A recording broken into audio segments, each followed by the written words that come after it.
was asked to do. Meanwhile, sharing that with you as a wallpaper, there's a short movie of one of the trails this year in Africa in the spring. My personal experiences. I've been on trails with the foundation many times, because I'm not only board member, but I'm also a participant. I was on a trail, I think I put the sound off, yes, because that's a little disturbing. Oh, thank you. I was on a trail in Africa, I think that was 6 years ago, and by that time I was managing director of Galen City Opera and CEO of Galen UK in the UK, so that was a job of 4 days in the Netherlands, 3 days in the UK, 24 hours a day, and I was walking this small path, and at the end of it there was a junction. I didn't go left or right, and left felt like the way I used to live, the executive jobs, the very exciting life, and right was the unknown, the emptiness. So I stood there for an hour and decided to go right. Coming back to the company, I decided to take a sabbatical, and in the sabbatical I met people from the Foundation for Nature Leadership. I went on trail again, and I tried to understand how companies could, whilst making a good profit, also have a positive impact on the ecology of society. After the sabbatical, the KLM board asked me to stay, but at that moment it was not a new job for me, and they said, what have you done during your sabbatical? So I explained, I'm doing this, and I said, well, you know, we have this CSR policy, corporate social responsibility. So far we've done nothing with it. Would you mind have a look at it? Yeah, why not? So I looked at the CSR policy, and 1 week later the movie with El Gore came out, and Convenient Truth. And that was for the airline, that was quite a shock. Airline is a world of glamour, of traveling, of not being rooted, as I call it. They're really up in the air. And this movie was like, we are the big polluter, what have we done wrong? So instead of these 2 weeks looking at the CSR policy, I set up a CSR department, and we slowly, with the airline, we slowly understood where our impacts were, how we could decrease our negative impacts and increase our positive impacts.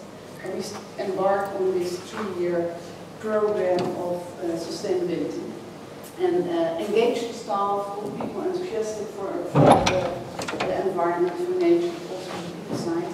And last week, Elfrieke Van Galen was selected super sector leader in the Dow Jones Sustainability Index, which I still feel a little proud of when we selected as well. Another trail, and I was just discussing that with Joe, also the same area in Vlosing. I suddenly realized that I was a woman in this life. It sounds strange to me, but I was only working with men, and I saw that I had adapted their way of working. So coming back to try to find my own way of working again. It took me 2 other trails before I dared to resign from the airlines, because I knew that there was something else for me in life, I didn't know what. So I resigned 2 years ago. And the last trail I did before resigning, it was to Botswana. What I took back from it was the abundance. The abundance of all the little animals in the Okavanga Delta, all the sounds, it's a beautiful area. And still until now, I feel the abundance in my professional life, where I have some non-executive positions, and I've set up a company to help companies implement sustainability in the business processes. Well, I'm going on trail again next year, so I'm already excited about what it will bring to me. Anyhow, it will bring me on my own path, one step further, whatever it is. So that was my personal story. And then it's almost finished. I'm not in this one, it's one of my colleagues, and I'd like to share with you the foundation.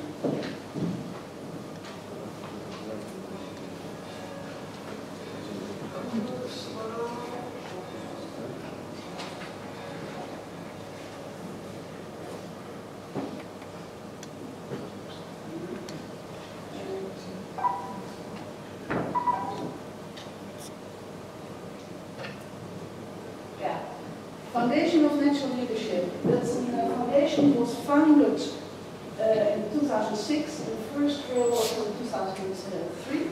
It's about journeys into the world, nature, the inner nature, and the nature of leadership. We have quite, I think, a high-standing aim. We promote the dual mission.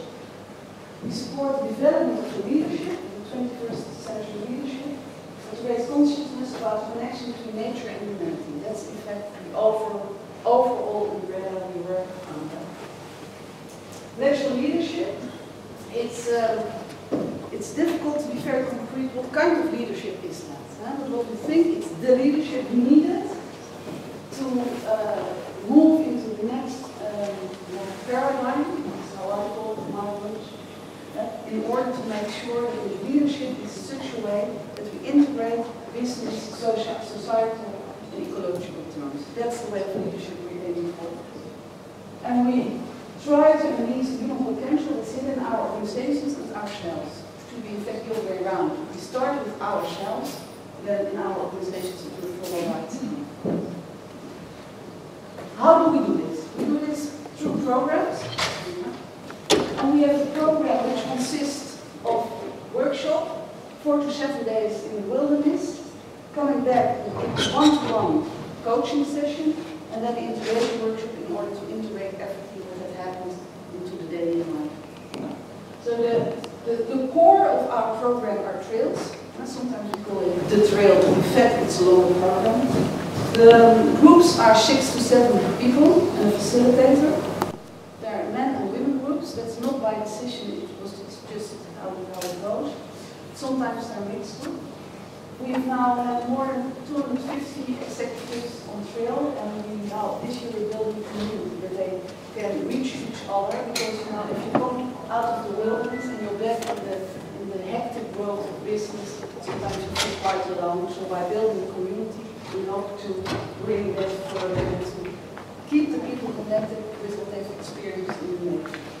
Our target group is, or was, I have to say, executives, because we thought that they are the ones who can really influence organizations. They can. But next to that, we did a pilot with younger mentoring trainees in the beginning of the 30s, pilot to the Alps, and it was very successful. So we will continue also with the younger generation. We will not mix them with the executives because they have their own development. So that's what we've done. Where do we go? South Africa, Umvlozi is let's say where it all started. Lakenburg, Bafjaatsveld, Botswana, the Alps, Ireland, and we also have, how do I pronounce it so easily? Yeah, maybe we can ask Simon to pronounce it well. How do you say it? And I was the one who thought that we had to put the name of Furulievelle on the aircraft, so it's good to meet you now. Yeah. You could wonder now, why are you going to Africa and why not staying in Europe? Yeah? And I think that's really a valid question. And I agree with it. I think that even, you don't need to go to nature, in my personal opinion, in order to be connected with nature. Because it's somewhere deep in you, wherever you are, even if you're in a big shopping mall, you can feel that connectedness to nature. But we know that going to Africa, especially in Umvlozi, then the individual transformation starts. And if you, after, for example, in Umvlozi trail, you go to the Alps, it continues vastly. Yeah? So we very, I think it's in February that we come to Sweden to see how the trail goes there. Another, but that's a more practical aspect, is that what we need is logistical support and guides. The guides are very important, not in showing this is this tree or this is an animal, but the more spiritual feeling that at least the guides we use in South Africa have. So in the Alps, it's one of our own facilitators who performs that role. We use, U-curve, yeah? You know the system. Instead of going from problem to a solution, yeah? We apply the U-curve, whereby it's opening space, observing, sensing, letting go, and then answers come by itself, often from a completely different perspective. And then by the new answers, we try to enact Yeah, what prototype? Okay, it feels for me like, okay, that abundance in life, how does it feel? How does I make it work in daily life? How do I practice it? And then in the end, it's important to use this. It's not that we teach theories being on a trail, but it's nature what's doing this. It goes by itself. In the first workshop, it's about holding the space. And in fact, going into in the wilderness, we have a ritual. Really going into wilderness and letting go, and really where it starts. And let's say enacting some how to do it.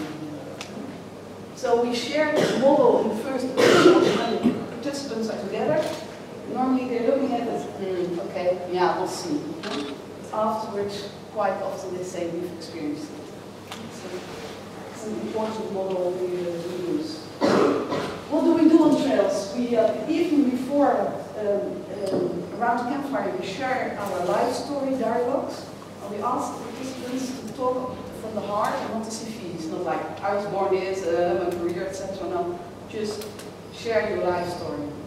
And during the days at the trail, once in a while we have a council using the talking stick, the Indian talking stick with the guides, and then we share what's up in the heart instead of having below in the day. It's simple, simplicity. You can only take what you can carry.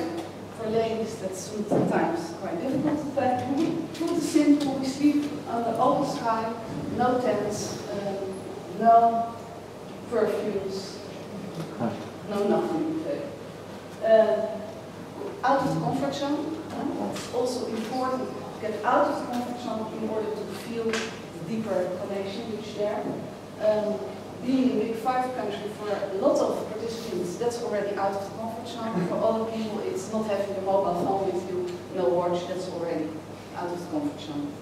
If we have trails to areas where there are no predators, there is in general 24-hour or 36-hour solo, where the participants are alone, with only water, no food, in order to get the same experience.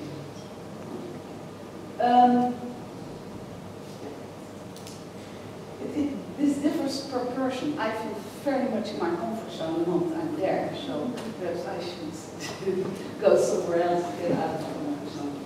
There is this is supposed to be a star. During the night, when you're sitting at the campfire, there is a night watch, yeah, sitting 2.5 hours alone without a watch. Yeah? Just being there, watching for your colleagues who are sleeping around the campfire if nothing's happening. That's really special moments. It really feels, for me this is the best moment of the trail. It feels so connected. Silence, no talking during walks. Also for safety reasons, but also for just being there.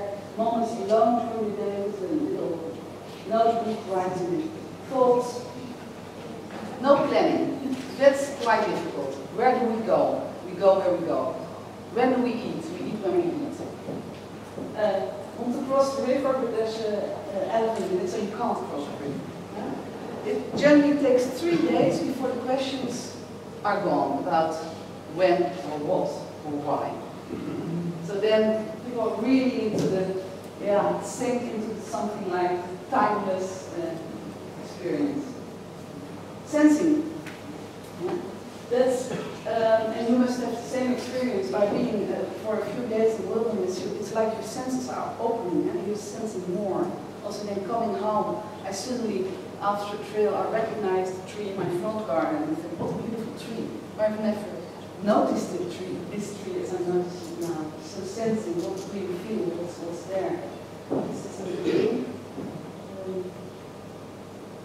Synchronicity. And that's also where the guides play a role. You know, if there is in the council sharing about power, suddenly eagles fly. If there's, we had a trail where there was a lady so afraid for elephants. That trail that we didn't see one elephant at all. The next trail, the same area, entering the park, was this big bull elephant welcoming us. And so, personally, I experienced when I'm back from the trail, and I don't know if you have the same, is that the weeks after there's a lot of synchronicity, a lot of coincidence just come into place. A lot of new people I meet, new business opportunities, it's like I'm in a perfect flow. And that's, I wish I could keep that feeling longer, but normally it just holds a few weeks.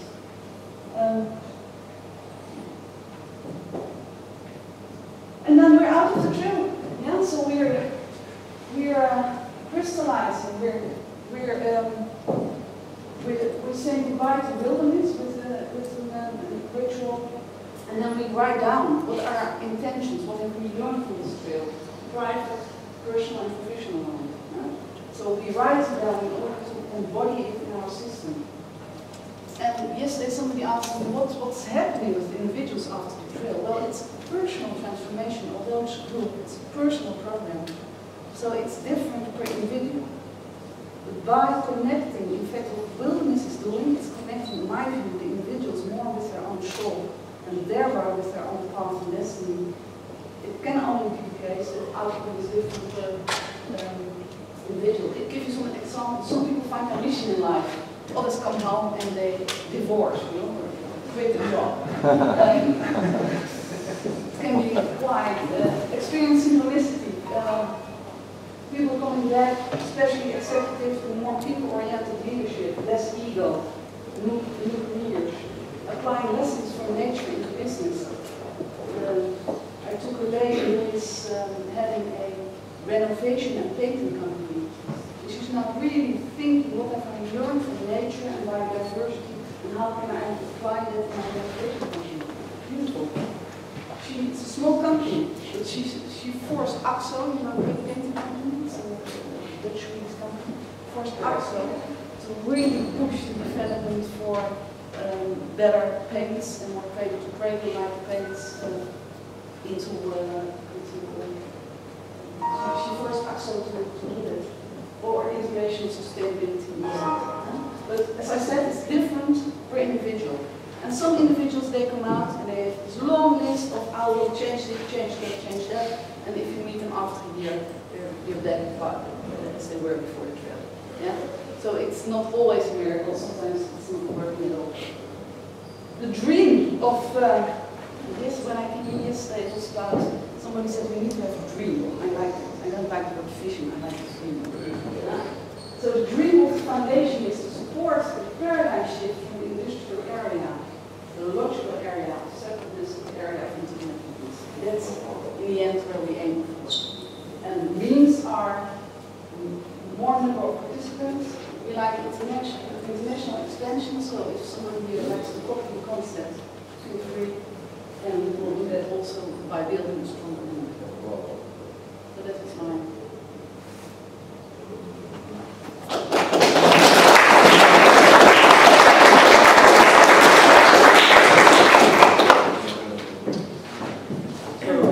Questions? Remarks? Don't read. So you're 250, or growing band, as it were. How do you keep them together? What mechanisms do you use? How do you ensure the maximum momentum and impact? What you see, the trail groups, 6 or 7, they will keep together by itself. They have the reunions, or they do this. So that we don't have to organize that. For the larger group, we have a reunion. We call that a circle gathering every year in January. Same Saturday, so that becomes a rhythm. And we're currently now working on, let's say, internet tools where people can meet each other. So you get subgroups consisting of people from different trails. There's, for example, now a subgroup of people who are working in healthcare. There was also a question whether we could indicate in Google Maps where everybody's living. So from the northern provinces, they could come together. And for next year, we have 4 mini circles, mini meetings organized. So it needs some facilitation. It doesn't come by itself. No. There is a need for it.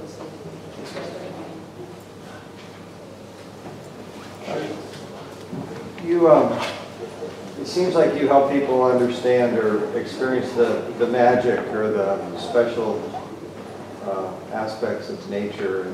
It heals them. It gives them this newfound internal power. How do they, after they leave, do they have some commitment to preserving nature, or do they just take the gift and go back to work? Yeah. That depends on the individual. Huh?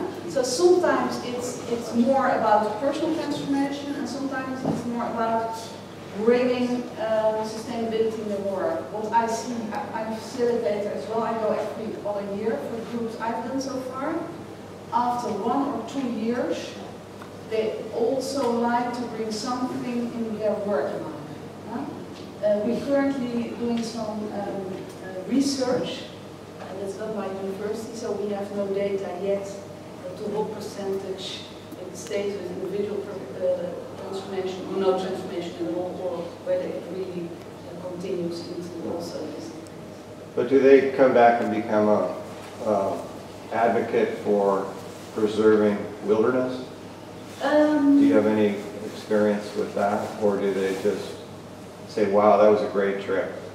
I mean, is there any giving back to nature? There's very small minority who say that was a great trip, thank you, and I now go back to daily life. They appreciate wilderness much more. Yeah. Also in Netherlands, where there's not much wilderness. Right. Yeah, so some of them would like to do more for wilderness, others like to integrate sustainability more in their work. Do you find these people, or do they find you individually or through their companies, or? Okay, the marketing philosophy is that once you've been on trail, and you can become a facilitator, being trained to be a facilitator, because you don't facilitate that much on trail, it's the guide in nature. So, and then you organize your own group. So that in general, you know, I have already a list in my head for my group next year, because in general, executives or people in business lives who are thinking about change, you know, they're really the target group to invite for a trail, or are in between jobs, need some time to think. Yeah. What I see happening, and that's strange, is that for large companies, sometimes 3 or 4 executives already went on trail, but apparently they never shared that with the company. I shared that with the KLM board. I'm going on the trail again, transformation, and why? But I can imagine that some companies might be, or the top executives might be a little worried about you, that, oh, people go off on hurt with those trails, and they come back and they quit, and they never see it again. And you know, for a company, I know for the first trail I went, KLM paid for my trail, because, you know, it's what we like to say, you know, instead of going to an executive course, why don't you go on trail this year? Yeah, so we like it to be a normal part and menu of corporate education. That's what we are aiming for. Yeah. Yeah, thanks, Kay from Park. I really loved the presentation, because someone talking paradigm. You know, Earl Nightingale, Paul Proctor, they have been talking a lot about this territory. And that's one of those things that we are using a lot. Of course, it's a different approach that we are doing. The only thing that I was wondering is the guys are not planning anything, and you go to the fuel field, and there is -35, and you are out there, and you have no plan. They're going to stay overnight. It will be a nightmare. You know, it's totally different down there. No, you know, and of course there is a plan, you know, because the second trail I was sleeping on the same rock as the first trail, yeah? But at least for the participants, it seems there's no. That's right, that's perfect, that's the way it should be. The guy has a plan. Yeah, but yeah. Or several plans. Yeah, several plans. Several plans. Is there a way for the protected areas to link in more? Like where I'm from, we have thousands of people going through on these courses. I mean, it's a whole industry. But you never connect with these. When I was working with the government, I never saw these people again. They were there for the weekend, like you say. They don't. Sometimes they come back, or maybe they come back, but you never hear from them again. Could you make it mandatory that they become a friend of the protected area, maybe just for a year? You know, membership, some way to connect with them, so you have something they come back to? You know, I think making it mandatory, in my opinion, does not match with the concept. Yeah, it's probably yeah. You know, it's personally, but I understand that you have a different opinion coming from conservation groups. for me the most important is if they include sustainability in their business. And whereby now, I was just discussing that with Sol, biodiversity is a new topic to integrate. So, and then the conservation comes back. And then I think it's much more embedded that instead of mandatory payments to the nature reserve. Yeah. And that's, I think, if you think about business, how can they integrate with the work you're doing in their business? Because then you're really aligned. That's difficult. Anybody else? Just a quick, I mean, when as a manager of protected areas, when I meet people that are on the end of an experience like you provide, it's like, holding on to a nuclear reactor. I mean, there's so much energy, and to be able to connect with, because many times, managers just, they're out there, working and trying to save these places, but they don't have those opportunities to, like Cliff was saying. These people come through and they're all charged up there. They've gotten so much out of the spirit of the place, but there's no connection with the innkeeper, the person that keeps the light on. And I don't know, that's just something for you to consider, is sharing that with the people that manage these places, because it's a tough job. But what you're providing is exactly what we want people to have the experience that you're providing, but many times we don't even know that you just walk through with a group. Yeah, we have this connection with LOSI, the Women's Leadership School, and guides there. And one thing is, I always ask people when they leave the building is to really disclose their energy system, because they're so open. They're almost vulnerable to disclose it, and that's why we also have this, the integration workshop, the coaching sessions. You see people also after a few years going on smaller trails, because the hardest thing is to embed the experience in your daily life. Right. Really change. We were yesterday discussing that. I understood that you need to make the same mistake 100 times before it's part of your system. How many of us give up after 2 or 3 times? Could you talk a little bit more about the guides? Are they actual, like in South Africa, they're locals? They're local guides. Locals. Yeah. And how do you train them, or do you train them? They're trained by their own organization, and there is, I don't know if you know, Princess Irene. She's the sister of the Queen in the Netherlands, and she has a resort in Peru. She does trainings there. We provided funding so that the guides, that's training is more on the spiritual side, not on the biological side of showing the wilderness. And we provided funding so the guides were trained at her area to more the connecting side. Maybe just a little bit what Gary and Cliff were getting at there, it seems like, is that people go on these trips and you're saying there's some benefit to them that could benefit society, and people probably express that in different ways, in their job or in personal life. Sometimes people don't really know how to express that. So that, like, when we have people come to a protected area seminar in Montana, we include in their enrollment fee a 1-year subscription to the International Journal of Wilderness, so they're a group of managers. And then when we actually look whether they renew, that's a potential indicator of commitment that's come out of it that they wouldn't have done before. So, what's the potential maybe like renewal? What's the potential? What's the percentage of renewal? Oh, I don't know what it is. But that's a potential way that we can look at it. So I was thinking about they pay to come on this trip, or the corporation pays, 1 year donation or one-time donation to Pan Park, so they're on the mailing list, so that they would, a way to express their values. Oh, I've developed commitment. I mean, I assume that's what we're trying to get. Somewhat is commitment to Earth, commitment to the environment, commitment to society, these people. So include in that cost some contribution to you could agree on what the foundation was, or Friends of Ufology or Gothenburg is probably association they contribute to, or the Wilderness Action Group in South Africa. Maybe that's what you're saying. This is one possibility. Yeah. I think, but I think it's a good suggestion to include it in the research. Because but I think that some people will do that in Africa and others will do it in join the Natuur Monument. It's in fact a very large local nature protection element. On the other hand, I think the benefits are much larger if an executive is going on the Pump Park, on the trail of Pump Park, and then decides to be a corporate, to have a corporate donation. But it's clear what you're saying.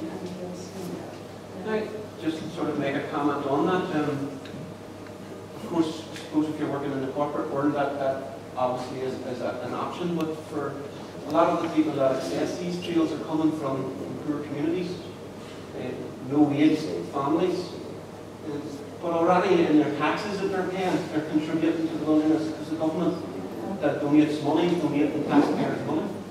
And so they're entitled to these things, and they're already committing part of their taxes go to these wilderness and nature areas. I think the value for you is not in a yearly donation. In individual behaviors, we have done Knowles National Outdoor Leadership School. We've actually looked at going on experiential education trips like this, and then we've actually monitored over time. Do they recycle? Do they use public transportation? I mean, there's different ways you can express, and if we're trying to change their behavior, if that's our objective, we can evaluate that. If we're trying to get them to contribute to larger societal goods, that's something we can evaluate too. We don't focus on those things very often. We're more likely to focus on kind of individual meanings and changes in behaviors. And we've shown the effects of these kind of programs on that. But I guess it just sounds like people are saying, is there a larger good that is being created in these people that they don't know how to express as easily? And that would, it's a good research topic. Yeah. A little bit different than just monitoring behaviors or behavioral intentions.